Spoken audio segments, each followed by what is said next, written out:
Go ahead. Good afternoon, everyone, and welcome to our webinar. My name is Nancy McNiff, and I will be your moderator today. Our speaker is James McDonald.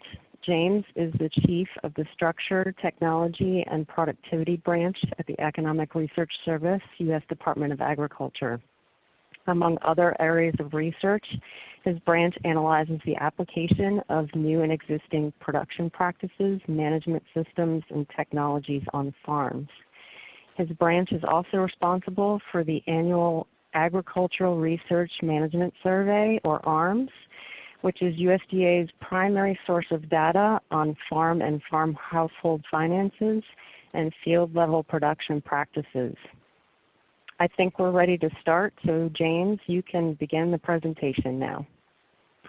All right, thank you, Nancy, and good afternoon to everybody.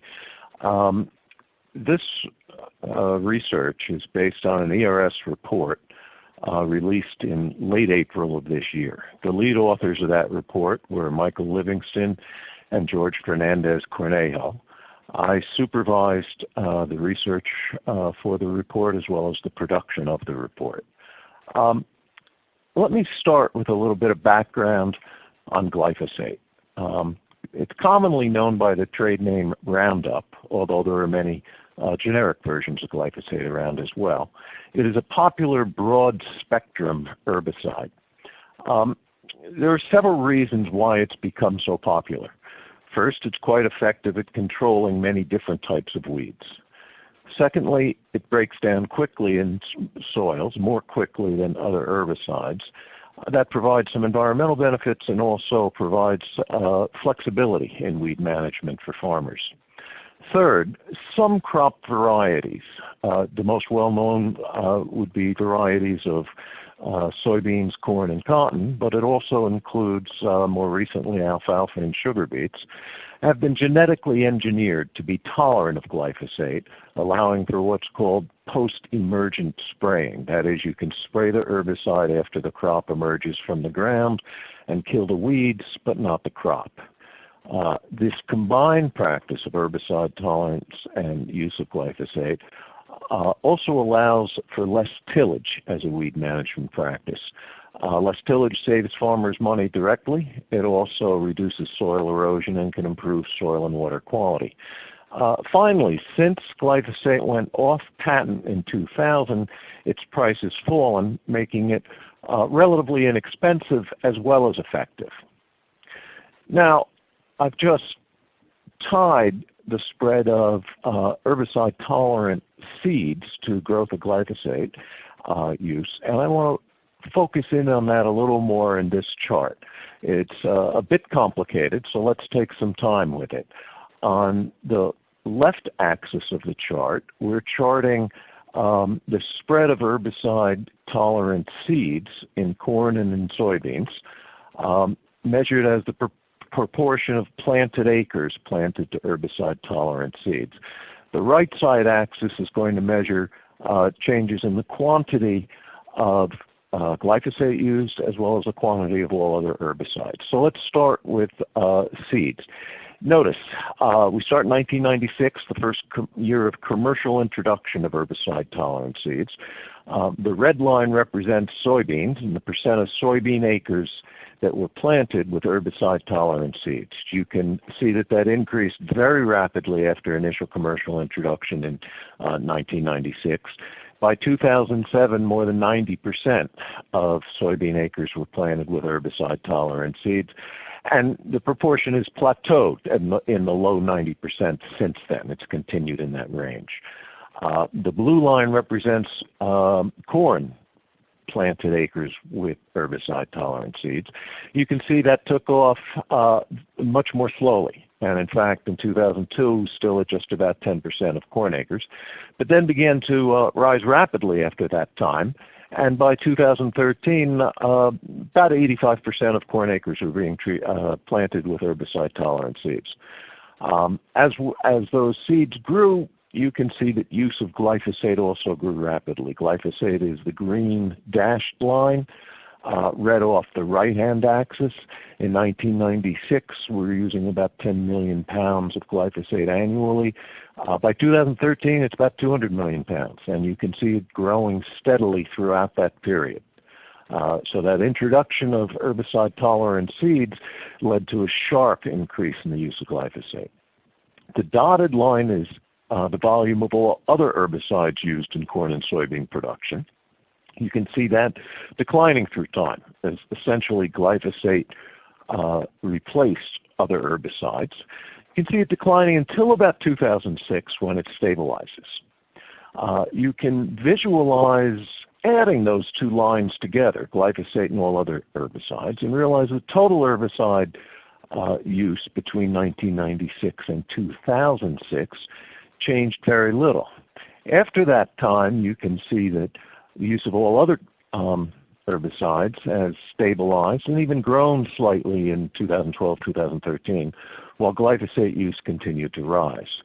So the total herbicide use applied to corn and soybeans increased after 2008, although I should note that some important part of that increase is expanded acreage of corn and soybeans. Corn and soybean acreage in total increased by about 15% after 2006.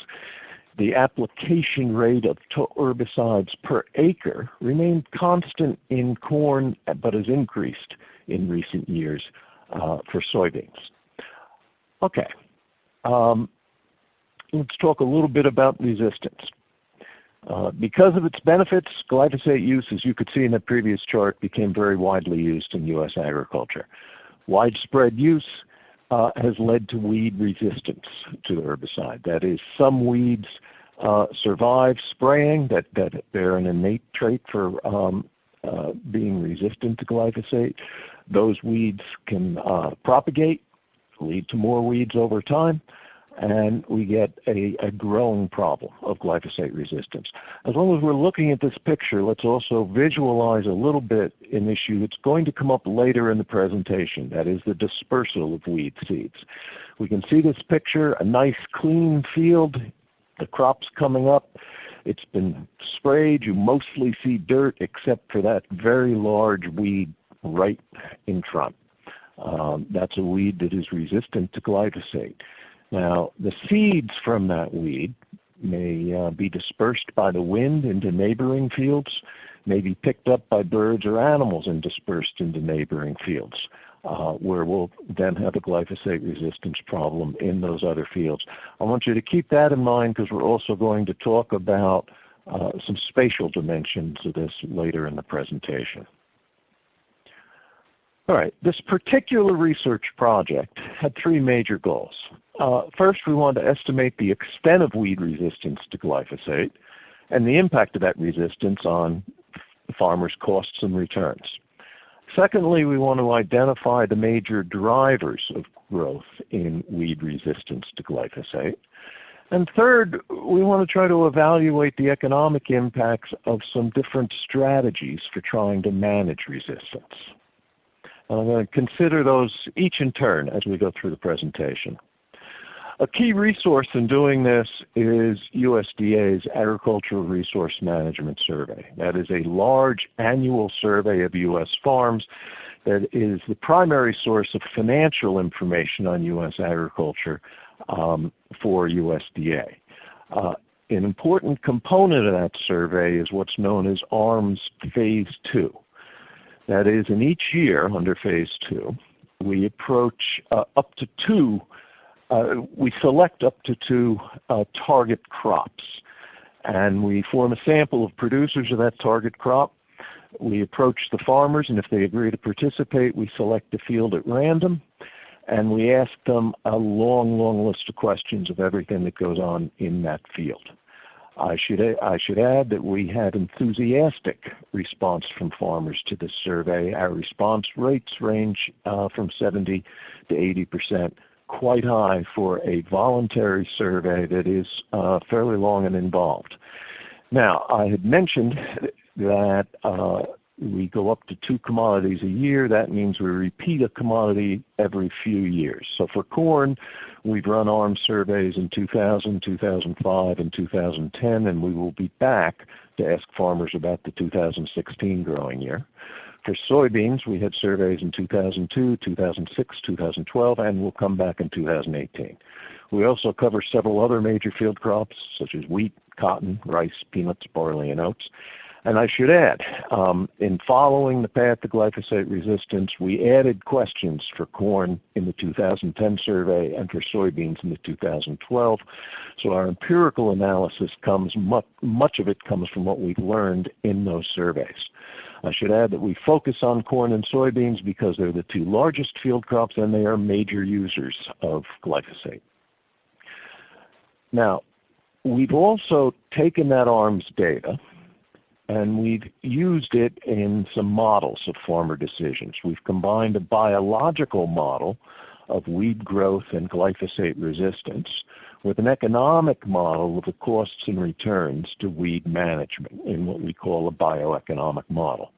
In that model, which we apply later in this presentation, we've used data from ARMS, some other survey data from USDA's National Agricultural Statistics Service, and studies conducted by university plant scientists in support of the bioeconomic model. Now, to begin with, what have we learned out of ARMS? First, growers report that glyphosate resistance is much more prevalent in soybeans than in corn. In 2010, in that corn survey, corn growers reported the presence of glyphosate-resistant weeds on 5.6% of their acres.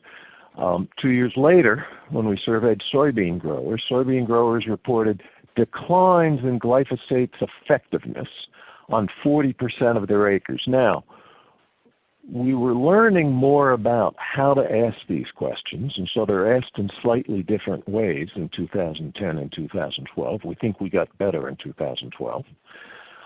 In addition, of course, resistance was probably growing between 2010 and 2012. Nonetheless, we feel quite certain, based on the information in the survey as well as other survey information, that there's a substantial difference in the extent of glyphosate resistance in soybeans as compared to corn. And I'd like you to keep that in mind as we use it to explore what the main drivers may have been of growing resistance. To look at that, let's start with a little bit more information on what we knew about the use of glyphosate and of other herbicides in corn and in soybean production based on the ARMS and some earlier surveys that we had run through the 1990s.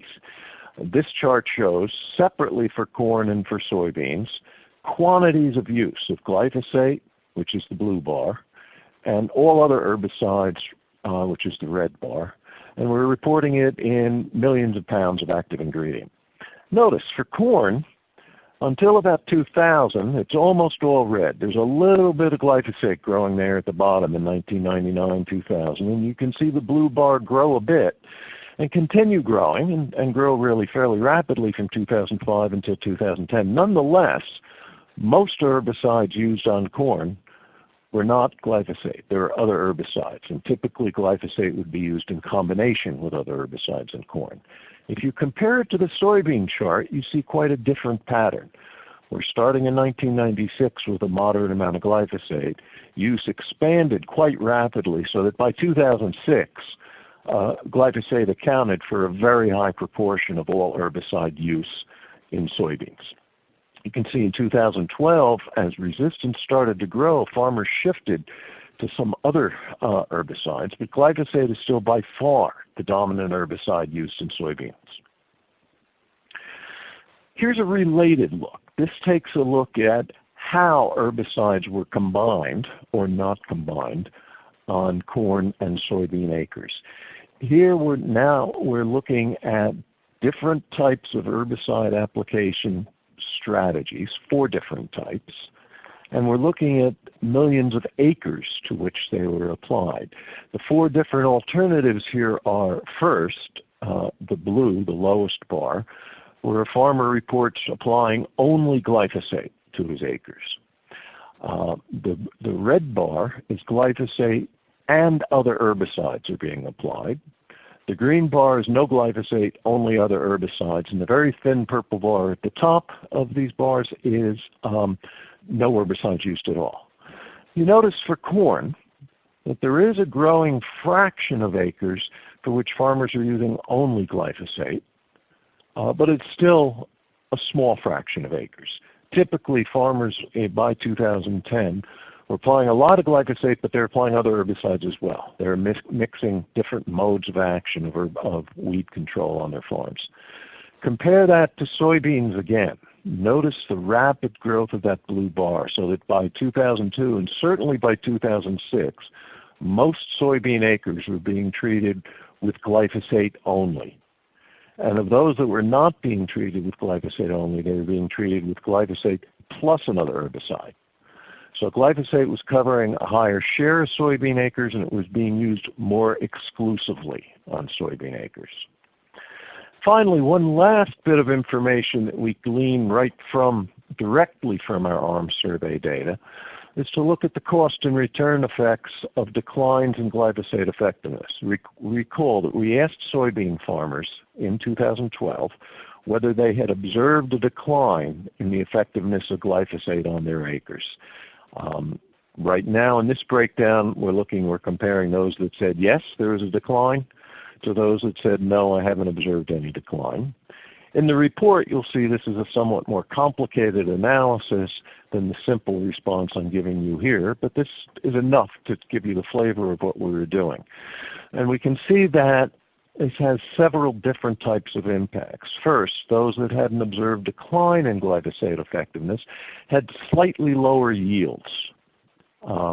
In that year, soybeans were selling for $12 to $14 a bushel, so a slight decline of 1 bushel an acre does have some noticeable revenue impacts. Those who had observed a decline in glyphosate effectiveness also had higher operating costs per acre, higher cash expenses.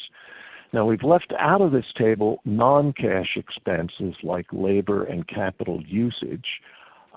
Those farmers who observed a decline in glyphosate effectiveness also found themselves with higher labor and capital use costs per acre.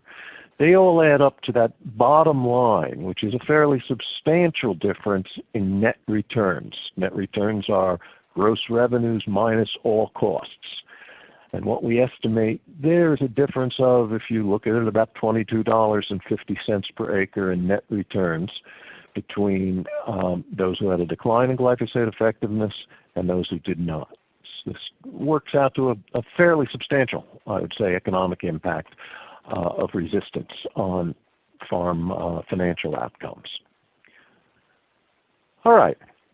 Let me shift now and talk a little bit about what we've done in the report to analyze the economics of different strategies for managing glyphosate resistance.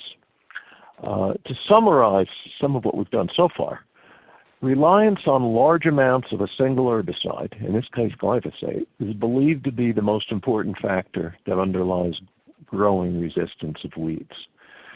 That spread of resistant weeds can be limited. We don't believe it can be eliminated, but it can be limited by using multiple herbicides that have different modes of action, by rotating different herbicide modes of action over time, and by adopting certain other resistance management practices. To examine how these factors, the different herbicide use decisions, might affect economic outcomes, we used a bioeconomic model to compare two different types of herbicide choices. One choice would be to manage glyphosate resistance and maximize long-run returns. The alternative choice is to ignore resistance and maximize short-run returns. Now let me take a little bit of time to walk through in a little more precisely what we mean by that point. When we say that one is ignoring resistance and maximizing short-run versus maximizing long-run returns, well, for ignore we mean they maximize short-run returns by focusing only on the expected costs and returns for the coming growing season, the one immediately in front of you. The alternative strategy, one of managing glyphosate resistance and maximizing long-run returns, would recognize that this year's weed management decisions affect yields in later years and will also affect expenses in later years. And that strategy would attempt to take account in this year's decision-making of those later impacts on yields and expenses. That's what we mean by maximizing short-run versus maximizing long-run. Now, there are a lot of different ways one might approach a strategy of managing glyphosate resistance.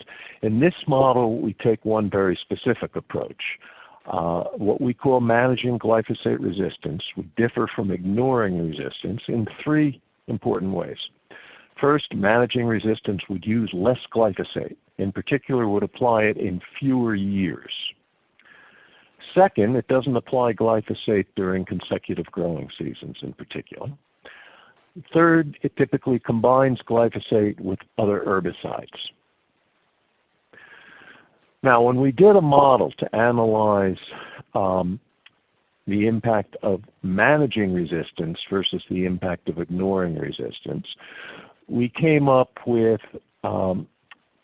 estimates of returns that are summarized in this chart. What the chart shows is the difference for each year in net returns from a policy of managing resistance compared to a policy of ignoring resistance. We show three lines here. They are based on different crop rotations. The blue is a corn-soybean rotation, the red is continuous corn, and the green is continuous soybean. So under three different rotation strategies, we're comparing the impacts on economic returns of trying to manage resistance in the way we've noted it, compared to simply ignoring it. And what we find in the first year is that managing resistance gives lower returns. Notice each line is in the negative quadrant. Those are lower returns in the range of $8 to $12 an acre because one bears higher expenses from mixing those different herbicides in the initial year. However, the impact on out years, on later years, yields and costs start to tell very quickly, so that a strategy of managing resistance generates greater returns by the second year than a strategy of ignoring resistance. And those greater returns are actually fairly substantial for corn, soybean, and for continuous corn. And notice that in years beyond that second year, the gap between the returns from managing resistance and the returns from ignoring it grows fairly substantially and gets up towards $50 and $60 per acre. So there are short-run costs to be borne from a strategy of managing resistance, but our model indicates that those are quickly outweighed, and there are some substantial long-run gains in net returns from managing resistance. All right. Now, earlier I mentioned the phenomenon of weed dispersal across fields. They migrate from neighboring fields. We looked at the question, in this case, of how joint management efforts between neighboring farmers might work. In particular, we looked at the impact on net returns from managing glyphosate resistance when your neighbor also manages and when your neighbor doesn't manage. And it turns out that the gain in returns from managing resistance, compared to ignoring it, would be greater still if neighbors are also managing resistance. This table summarizes the results of a fairly complex analysis. Again, what we're going to look at here is estimates of net returns per acre, and we're looking at them under several different strategies. We're comparing them for what the neighbor's strategy is for ignoring or managing resistance and what a particular grower's strategy is. I've set this up for a corn-soybean rotation. These are the numbers that come out of our analysis. The report gives a lot more detail on other rotations as well. Start with the lower right-hand corner, the pink bar. Our estimate there, in a case in which both the grower and the neighbor are ignoring resistance, is that the the grower would get a net return of $311.77 an acre. We'll give a little detail underneath of what type of net return that is. All I'll indicate at this point is that is an average stretched out over 20 years converted to a present value, and those future 20 years that we're looking out at are years in which we expect yields to continue to grow because of continuing genetic improvement. So these numbers are fairly high, but they reflect a period well out into the future. All right, start from that base and ask ourselves what happens to our estimate of returns when the grower manages resistance but the neighbor doesn't. Notice the grower's better off. The grower's returns jump into that yellow box. They get $336.19 an acre. That's an improvement in net return to $25 an acre. That's a fairly noticeable one.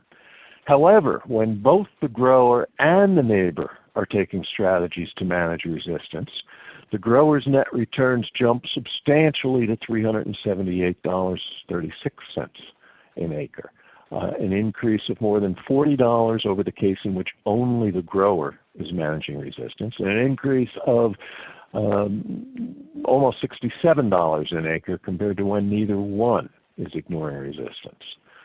So what do we take out of this? Well, the grower and the neighbor are each better off in the long run when they manage resistance. There's no conflict. There's no prisoner's dilemma here. Managing resistance is in each of their individual interests, and so what's important is that they recognize their long-term interests.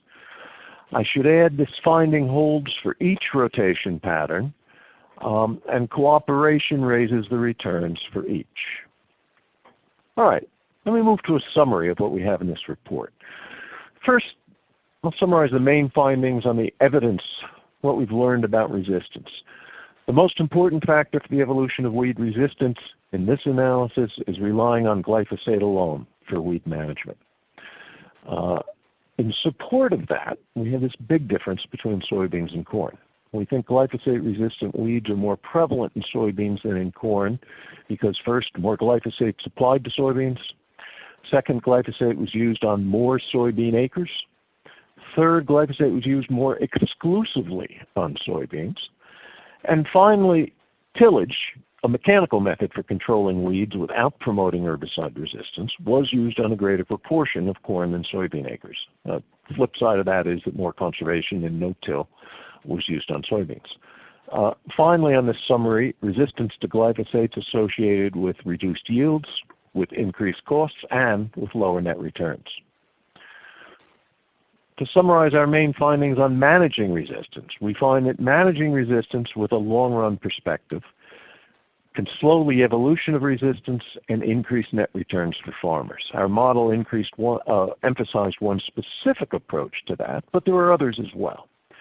We also found that cooperation among neighbors matters, both for controlling resistance and for the economic returns to investments in managing resistance.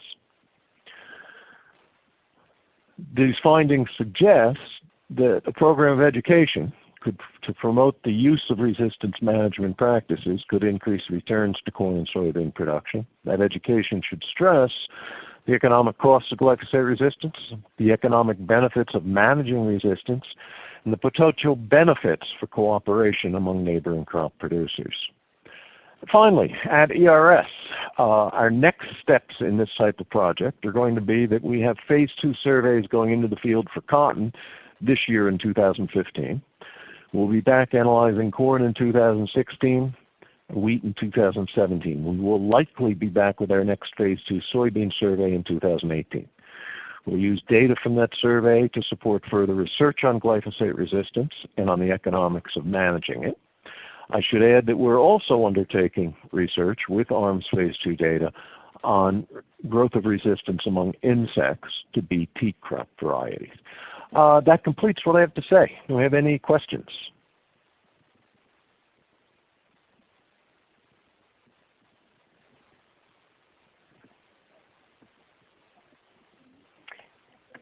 James, it looks like we have a question. Does your model take into consideration the differences in seed costs when using conventional herbicides?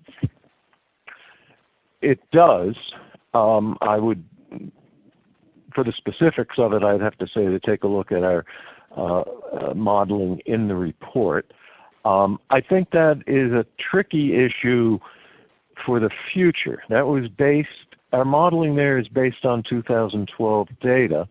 One would suspect that the price gaps between different types of seeds would start narrowing if seeds are less effective in conjunction with herbicides. And so it may be that those seed costs for herbicide-tolerant seeds would be lower in the future.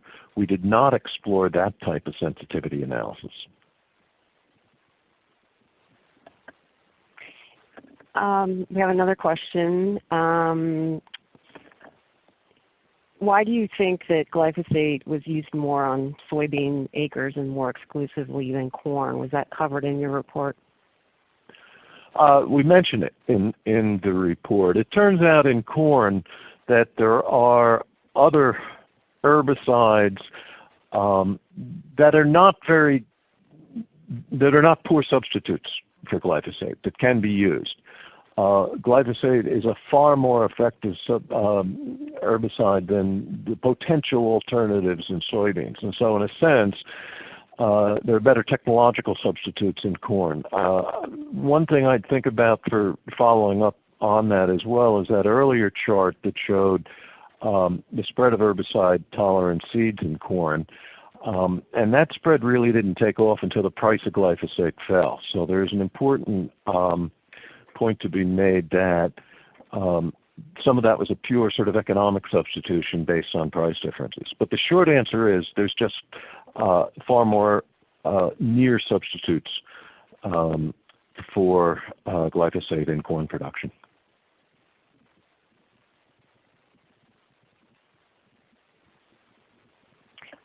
Okay, we have another question. Do you think that the pros of using glyphosate versus another herbicide outweigh the cons for the farmer? Well, I think that the pros of using glyphosate alone as a weed management strategy are getting more and more costly for a farmer. And a key point of our financial analysis of alternative managing alternative resistance strategies would be that what really makes sense for a farmer is using a combination of different weed control strategies and to avoid exclusive reliance on glyphosate.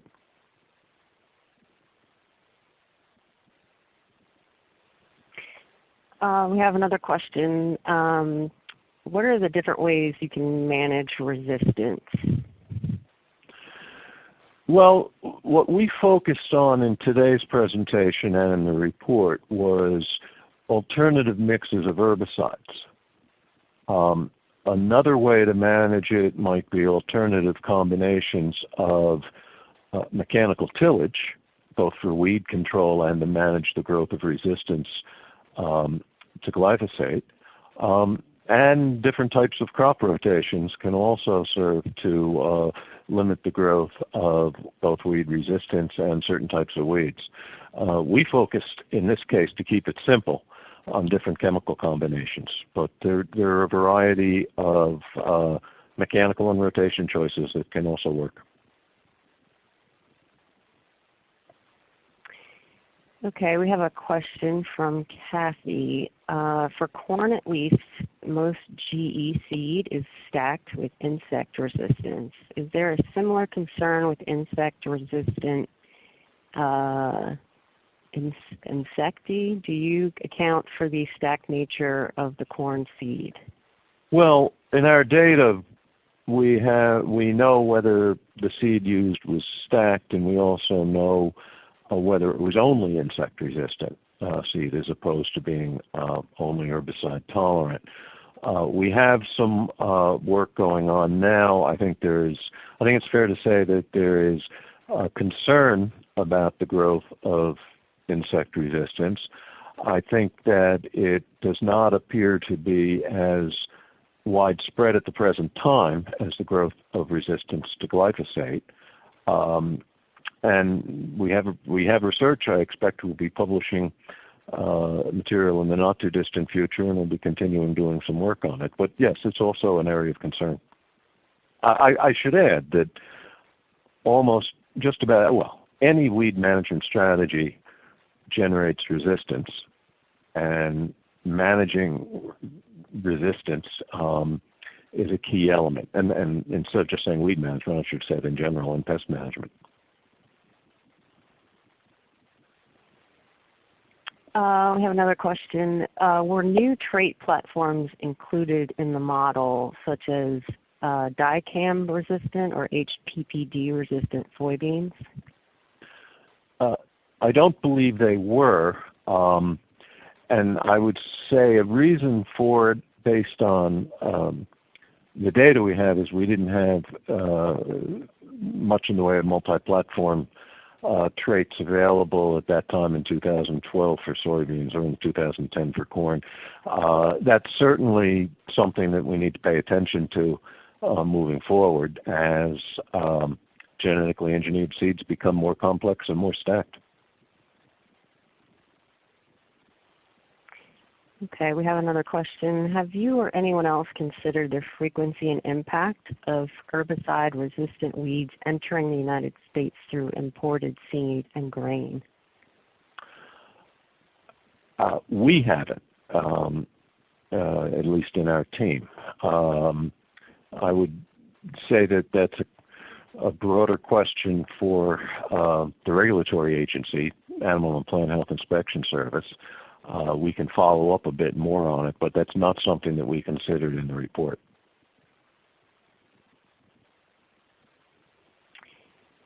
Okay, we have another question. When did the Roundup Ready 2 gene become part of the RR corn and RR soybean, and was that trait a factor in increased glyphosate use? I would.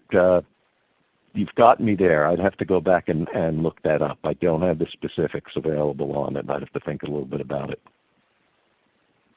Okay, maybe we can provide that answer later. Yeah.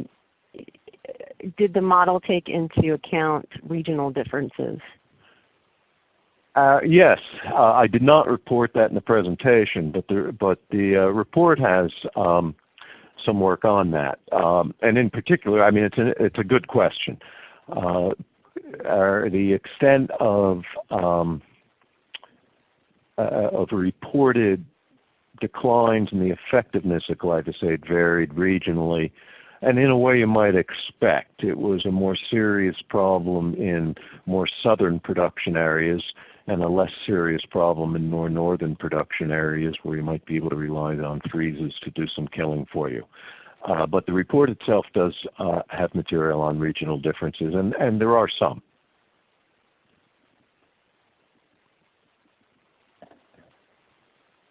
Okay, it looks like that's all the questions we have. Thank you all for joining us, and I think we'll end the call now. Thank you very much. Thanks for the audience. Have a great day. Bye-bye.